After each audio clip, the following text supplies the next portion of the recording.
Hello dear student, मैं Pradeep sir स्वागत करता हूं आपका अपना YouTube channel chemistry point Purnia में। आशा करता हूं कि आप स्वस्थ होंगे, घर में होंगे, अच्छे होंगे। तो चलिए आज शुरुआत करते हैं फिर क्लास 12 का इलेक्ट्रोकेमिस्ट्री चैप्टर का। हम लोग इससे पहले वाले वीडियो में प्रतिरोध, प्रतिरोधकता, चालकता ये सब के बारे में हम लोग पढ़ चुके हैं। आज हम लोग क्या पढ़ने वाले हैं? मोलर चालकता यानी मोलर कंडक्टिविटी। आप इसको जरा ध्यान से समझिएगा। लगेगा कि आप समझने के बाद लगेगा कि कुछ नहीं, बहुत आसान है। देखिए क्या है मोलर चालकता, जिसको हम लोग कहते हैं मोलर कंडक्टिविटी, इंग्लिश नेम है। हेडिंग बना लीजिएगा। देखिए परिभाषा क्या है पहले समझिए। एक मोल विद्युत अपघटित, बात करें विद्युत अपघट की, तो विद्युत अपघट कहते हैं आयनिक यौगिक को, यानी वैसा आयनिक यौगिक जिसको जो कंप्लीटली आयोनाइज हो जाता है वो प्रबल विद्युत अपघट्य कहलाता है, और जो आंशिक रूप से टूटता है उसको दुर्बल विद्युत अपघट्य बोलते हैं। यानी विद्युत अपघट्य दो प्रकार के, इंग्लिश में बोलेंगे इसको इलेक्ट्रोलाइट। क्या बोलेंगे भाई? इलेक्ट्रोलाइट। इलेक्ट्रोलाइट दो प्रकार के, एक प्रबल एक दुर्बल। खाने वाला प्रबल ना है, प्रबल दुर्बल यानी स्ट्रॉन्ग एंड वीक। जो पूर्णतः आयोनाइज हो जाएगा, पूर्णतः कंप्लीट टूट जाएगा, उसको हम लोग क्या बोलेंगे? प्रबल विद्युत अपघट्य। ठीक है। तो कहता है एक मोल, ध्यान दीजिएगा, एक मोल विद्युत अपघट्य के विलयन की चालकता को उसकी मोलर चालकता कहते हैं। यानी एक मोल विद्युत अपघट्य लीजिए, एक मोल क्या लीजिए? विद्युत अपघट्य लीजिए, फिर आप उसका विलयन बनाइए, तब जो चालकता निकलेगी उसी को हम लोग कहते हैं मोलर चालकता। उसी क्या कहते हैं? मोलर चालकता। इसका दूसरा नाम है, इसे आणविक चालकता भी कहते हैं। क्या नाम है भाई? इसे आणविक चालकता भी कहते हैं, और इसे लैम्डा एम से सूचित किया जाता है। किससे? मोलर चालकता को लैम्डा एम से सूचित किया जाता है, और इसका दूसरा नाम क्या है? आणविक चालकता। यानी जैसे हमने कहा एक मोल, तो याद कीजिए n बराबर हो जाएगा, n मोलों की संख्या को हम लोग m से लिखते थे, तो n बराबर हो जाएगा W/m। दिया गया द्रव्यमान यानी मास बटे क्या होगा? Molar mass. नीचे वाला ये जो है आणविक द्रव्यमान है, ये ऊपर वाला क्या है मेरे भाई? दिया गया द्रव्यमान है। समझिएगा, ये m मास है, दिया गया द्रव्यमान, ये है आणविक द्रव्यमान। जब हम बोले एक मोल विद्युत अपघट्य लो, तो n बराबर हमने ले लिया कितना? एक। तो बोलो एक बराबर हो जाएगा W/m, यानी W बराबर m। जितना दिया गया द्रव्यमान होगा उतना ही आणविक द्रव्यमान होगा। जैसे H2SO4 है, इसका आणविक द्रव्यमान निकालोगे तो कितना आएगा भाई? 98 आएगा। तो 98 आया। अब क्या करो, आणविक द्रव्यमान तो आप 98 निकाले। अब इस 98 ग्राम वाले H2SO4 से आप एक विलयन बनाओ, और यहाँ भी देखो एक इलेक्ट्रोलाइट विलयन है जिसमें हम जल मिला के एक विलयन बना लिए। अब इस विलयन बनाने के बाद आपको क्या करना है? इस दोनों इलेक्ट्रोड के बीच की दूरी कितना? 1 सेंटीमीटर लिए, तब जो इसके चालकता निकलेगी उसी को हम लोग बोलते हैं मोलर चालकता। कहने का मतलब ये, इसको दूसरा लैंग्वेज में भी आप कह सकते हैं। ध्यान से सुनिएगा, विद्युत अपघट्य टूटता है तो वो धनायन और ऋणायन में यानी आयंस में टूटता है। तो कहता है किसी विद्युत अपघट्य के विलयन की आणविक चालकता या मोलर चालकता उन समस्त आयनों की चालकता है जो 1 ग्राम मोल विद्युत अपघट्य को VML यानी विलयन में विलय करने से उत्पन्न होती है। देखिए क्या कि जब हम n बराबर 1 बोले, 1 मोल बोले, तो 1 मोल जब भाई लेंगे तो W बराबर m हो जाएगा।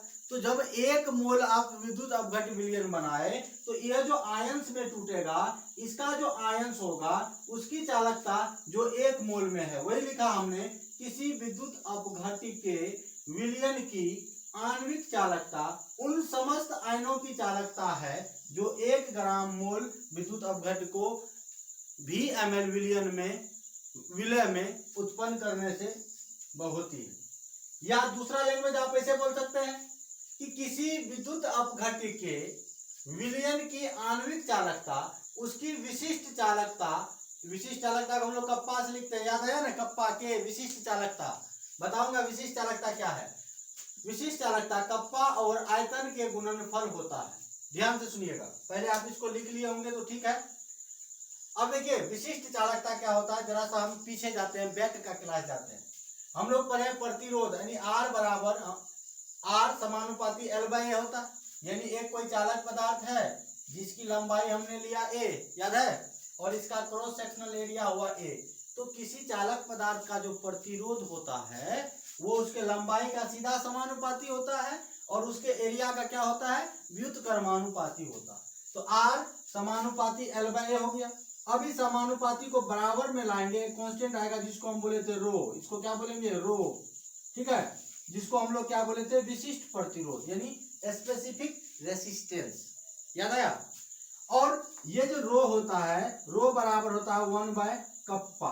1 बाय क्या होता है, कप्पा, कटप्पा नहीं बोल देना या पप्पा नहीं बोल देना, क्या कप्पा। कप्पा को ही हम लोग क्या बोलते हैं, विशिष्ट चालकता। क्या बोलते हैं कप्पा को, विशिष्ट चालकता। अब ध्यान दीजिएगा, मोलर चालकता या आणविक चालकता को तो हम लोग डेल्टा एम लिखते हैं। कप्पा और कहता है विलयन के आयतन का गुणनफल होता है। देखिए विलयन के आयतन का गुणनफल, इसको हमने क्या मान लिया, समीकरण 1 मान लिया। और याद है यहाँ टर्म लगा हुआ, देखो यहाँ टर्म लगा हुआ है क्या, मोलर। मोलर से क्या, मोलरता। मोलर से क्या भाई, मोलरता। तो मोलरता का फॉर्मूला क्या होता है, WA गुना 1000 बटे MA गुना V, याद आया। मोलरता बराबर सूत्र होता है WA गुना 1000 बटे MA इंटू V। अब ध्यान दो भाई, अब आपको ध्यान देना है, क्या ध्यान देना है, V बराबर हम यहाँ से निकालना चाहेंगे, इस V को बोले भाई साहब यहाँ आ जाओ, ये M बोला नीचे आ गया, यानी V बराबर WA गुना 1000 बटे MA गुना M यानी मोलरता।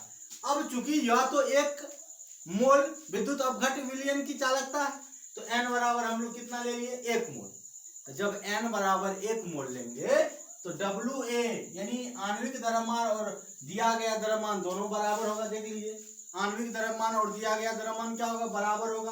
तो ये जो WA है और MA है ये कट जाएगा, तो V बराबर होगा, ऊपर में बचा 1000, नीचा में बचा M यानी मोलरता। समीकरण 1 से, समीकरण 1 आपका ये है लैम्डा M बराबर कप्पा इंटू V, V का मान यहाँ रख देंगे। तो बोलो लैम्डा M बराबर क्या हो गया, कप्पा के को थोड़ा सा मोड़ देंगे, आई V के जगह पे हम लिख देंगे 1000 बटे M। तो फॉर्मूला क्या हो गया, लैम्डा M बराबर कप्पा गुना 1000 बटे M। समझ में आ गई बात। अब इसकी इकाई के बारे में हम लोग जानेंगे, तो चलिए इकाई के बारे में अब जानते हैं। हम लोगों ने मोलर चालकता को देखे, और मोलर चालकता क्या था कि एक मोल विद्युत अपघट्य की जो मोलर चालकता होगी उसी को मोलर चालकता कहते हैं। अब हम लोग उसकी इकाई निकालना चाहेंगे। जब उसका इकाई निकालेंगे तो देखिए हेडिंग मैंने लिख दिया है मोलर चालकता की इकाई, यानी यूनिट ऑफ मोलर कंडक्टिविटी। तो भैया आप कुछ बेसिक, आप पिछला क्लास में जाओ, कुछ आप बेसिक बात बताओ। प्रतिरोध बराबर यानी R बराबर रो L बाई ए होता, समझिएगा R बराबर क्या होता है, रो L बाई ए। R बटे 1 कर दिया, कोना कोनी गुना कर दो, इसको क्रॉस मल्टीप्लिकेशन कर दीजिए, रो इंटू L गुना 1, तो रो L बराबर RA। अब ध्यान दीजिए भाई, रो बराबर अगर लिखना चाहेंगे तो इधर गुना L गुना में इधर आएगा तो भागा में RA बटे हो जाएगा L। अब इसका देखो भैया, सब का यूनिट लिखे। R का प्रतिरोध का इकाई क्या होता है, ओम। क्या होता है, ओम, जिसको हम ओम ऐसे भी लिखते हैं। ए है एरिया, एरिया मतलब सेंटीमीटर गुना सेंटीमीटर यानी सेंटीमीटर स्क्वायर, तो मैंने लिख दिया सेंटीमीटर गुना सेंटीमीटर, या आप सेंटीमीटर स्क्वायर लिख सकते थे। और लेंथ को हमने क्या लिया, सेंटीमीटर में, 1 सेंटीमीटर 1 सेंटीमीटर सही हो गया। तो रो की इकाई क्या निकला, यानी विशिष्ट प्रतिरोध की इकाई क्या निकला, ओम सेंटीमीटर। क्या निकला भाई, ओम सेंटीमीटर। कप्पा बराबर होता है 1 बाय रो। कप्पा बराबर क्या होता है, 1 बाय रो। तो मतलब 1 बाय रो, रो के जगह पे हमने इकाई रखा क्या, ओम सेंटीमीटर। देखिए ओम सेंटीमीटर रख दिया, यानी कप्पा की इकाई हो गया, ये अगर ऊपर में जाएगा ओम तो प्रति ओम हो जाएगा और प्रति सेंटीमीटर होगा। होगा कि नहीं होगा। अब आइए मोलर या मोलरता की फॉर्मूला हम लोगों ने सीखा। मोलरता का सूत्र होता है N बटे V, N बटे V। तो N आपका किस में लेंगे हम, मोल में, और ये वॉल्यूम को लीटर में लेंगे तो मोल बटे लीटर लिखेंगे, यानी मोल प्रति लीटर भी होता। अब प्रति लीटर को हम लोग CMQ भी बोलते हैं, याद आया ना। तो यहाँ CMQ आ गया, सेंटीमीटर क्यूब आ गया। अब देखिए ध्यान से, यानी आप ये भी लिख सकते हैं, आपको तो मैंने बताया था फॉर्मूला लैम्डा m बराबर कप्पा इंटू 1000/m। तो देखिए लैम्डा m बराबर कप्पा की इकाई रख देंगे, यहाँ कप्पा की इकाई क्या निकला, प्रति ओम प्रति सेंटीमीटर, तो प्रति ओम प्रति सेंटीमीटर, और मोलरता की इकाई रख देंगे मोल CMQ। अब देखो प्रति ओम प्रति सेंटीमीटर गुना, देखो ये ऊपर में -3 पावर है, ऊपर जाएगा तो +3 हो जाएगा, और नीचे में बचा मोल, तो यानी आ जाएगा प्रति ओम सेंटीमीटर, 3 में से 2 चला गया, 3 में से 1 चला गया, कितना हो जाएगा 2, ये मोल ऊपर जाएगा तो प्रति मोल, या ये ओम को हम लोग मोहो भी बोलते हैं, तो मोहो सेंटीमीटर स्क्वायर प्रति मोल, या प्रति ओम सेंटीमीटर स्क्वायर प्रति मोल, याद रहेगा। ये था आपका मोलर चालकता की इकाई। इससे पहले आपने मोलर चालकता को पढ़ा। अब हमारा क्या है, तुल्यांकी चालकता यानी इक्विवेलेंट कंडक्टिविटी।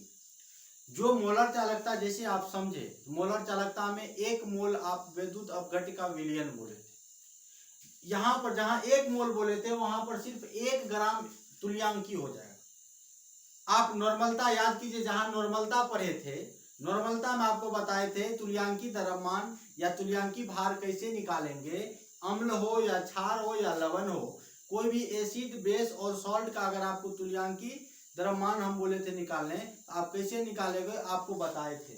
यानी अगर मान लो भैया H2SO4 है, अगर इसका कहेगा इक्विवेलेंट वेट निकालो, इक्विवेलेंट वेट ऑफ H2SO4 निकालो, तो H2SO4 तो आपका अम्ल है, एसिड है, तो इसका हम बोले थे मोलर मास उस एसिड का कर लो, अब बटे कर लो बेसिसिटी, बटे क्या कर लो भाई, बेसिसिटी। बेसिसिटी क्या होता है, कुल H+ आयनों की संख्या को कहते हैं। तो ये इसमें 2 हाइड्रोजन रिप्लेसेबल है, इसकी बेसिसिटी कितना हो जाएगा 2, और इसका आणविक द्रव्यमान कितना निकालोगे, इक्विवेलेंट वेट ऑफ अगर H2SO4 है 98 ग्राम इसका होगा, अब बटे इसकी क्षारकता ले लेंगे 2, तो होगा 49 ग्राम। यानी ये जो निकला 49 ग्राम, ये इसका तुल्यांकी भार निकला, तुल्यांकी द्रव्यमान निकला। यानी अब जो हम लोग विलयन बनाएंगे, तो पहले हम लोग क्या करे थे, तो 98 ग्राम विलयन बनाए थे, लेकिन अब कितना लेंगे 49 ग्राम, बस यही डिफरेंस है और कुछ नहीं है। देखिए मैंने लिख दिया है, बस जो आप मोलर चालकता अगर आप समझ गए तो तुल्यांकी चालकता आप आराम से समझेंगे। कैसे, 1 ग्राम तुल्यांक विद्युत अपघट्य के विलयन की चालकता को तुल्यांकी चालकता कहते हैं। जहां 1 मोल विद्युत अपघट्य था वहां 1 ग्राम तुल्यांकी ले, बस एक वर्ड जोड़ दीजिए आपका आ जाएगा। और इसे लैम्डा EQ से, EQ का मतलब इक्विवेलेंट से सूचित किया जाता है। जैसे हमने उसमें लिखा था कि विशिष्ट चालकता और आयतन का गुणनफल होता है, सेम यहाँ भी लिखेंगे। कैसे, तो देखो भैया, किसी विद्युत अपघट्य के विलयन की तुल्यांकी चालकता, वहां लिखे थे मोलर चालकता, बस यही डिफरेंस था। तुल्यांकी चालकता उसकी विशिष्ट चालकता, यानी विशिष्ट चालकता मतलब कप्पा, और आयतन मतलब भी का गुणनफल होता है। देखिए लैम्डा इक्विवेलेंट बराबर कप्पा इंटू भी लिख दिया। अब देखो भैया, क्योंकि यहाँ पर तुल्यांकी आया टर्म है, तो तुल्यांकी कहाँ आया था, नॉर्मलता में। तो देखो भैया, नॉर्मलता बराबर सूत्र हम बताए थे WA गुना 1000 बटे तुल्यांकी द्रव्यमान ए मतलब विलय का गुना भी। यहां से भी आप भी निकाल लो, भी बराबर आएगा, भी को यहाँ ले आए, इसको यहाँ आ जाएगा, तो WA गुना 1000 बटे ए गुना n, ये इक्विवेलेंट वेट है तुल्यांकी। जैसे तुल्यांकी द्रव्यमान हम लोग निकाले ना, इसी तरह निकालना है। अब इस समीकरण 1 माने थे इसको, तो समीकरण 1 से देखिए क्या हुआ, लैम्डा इक्विवेलेंट बराबर कप्पा गुना भी के जगह भी ये सारा वैल्यू रख देंगे। तो ये देखो WA और EA बराबर 1 होता है, तो ये दोनों कट के आपका 1 आएगा, तो V बराबर 1000 बटे n, तो जहां V है वहां हम लोग लिखे 1000 बटे n, बस यही है आपका तुल्यांकी चालकता। रही बात इसकी यूनिट निकालने की, तो यूनिट निकालेंगे, तो जैसे इससे पहले हम आपको मोलर चालकता की इकाई निकाल के बताए, उसी तरह आपको निकालना है। तो आपका ये होमवर्क रहा कि आप कैसे निकालोगे। थोड़ा सा हम हिंट्स दे देते हैं, देखिए, तो रो का इकाई हम लोग, कप्पा की इकाई तो हम लोग जानिए गए हैं, कप्पा की इकाई प्रति ओम प्रति सेंटीमीटर आया ना। और नॉर्मलता, जहां मोलरता की इकाई निकालते थे यहाँ पर ग्राम इक्विवेलेंट बट्टे हो जाएगा, लीटर होता था ना, तो जहाँ मोल था वहाँ ग्राम इक्विवेलेंट था, यहाँ पर सेंटीमीटर लेंगे तो लीटर को हम लोग सेंटीमीटर क्यूब भी लिख सकते हैं, ये ऊपर जाएगा। तो आप एक बार अपने से ट्राई करना, नहीं बनेगा तो हम बताएंगे, ठीक है। तो चलिए, जो लोग हमारे इस चैनल में नए हैं, जो सब्सक्राइब नहीं किए हैं, कर लीजिए, नोटिफिकेशन ऑन कर लीजिए। अब इसके बाद आपका कोलराउस का नियम आएगा, जो नेक्स्ट वीडियो में आपको आएगा। तो आज हमने आपको मोलर चालकता और तुल्यांकी चालकता के बारे में बताया। फिर से जान लीजिए, मोलर चालकता एक मोल विद्युत अपघट्टिक का जो विलयन होगा उसकी चालकता को कहते हैं, और तुल्यांकी चालकता 1 ग्राम इक्विवेलेंट जो होगा उसको, उसकी चालकता को हम लोग तुल्यांकी चालकता कहते हैं। समझ में आ गई बात। तो अभी तक हम लोगों ने प्रतिरोध सीखा, प्रतिरोधकता सीखा, विशिष्ट प्रतिरोध वही प्रतिरोधकता हो, चालकता, विशिष्ट चालकता, मोलर चालकता, तुल्यांकी चालकता, ये हम लोगों ने पढ़ा। अब आपके बीच आने वाले हैं एक साहब है जिनका नाम है कोलराउस। तो हम लोग पढ़ेंगे कोलराउस का नियम, जो कल पढ़ेंगे। और कोलराउस का नियम बहुत ही अच्छा है, बोर्ड में पूछना तय है, इससे बोर्ड में क्वेश्चन पूछा जाता है। तब हम लोग इस चैप्टर को आगे पढ़ेंगे विद्युत अपघटन। और विद्युत अपघटन जब पढ़ेंगे तो उससे संबंधित 2 नियम दिए थे, फैराडे का प्रथम नियम, फैराडे का द्वितीय नियम, ठीक है। तो आज की सभा को यही विराम देते हैं। जय हिंद।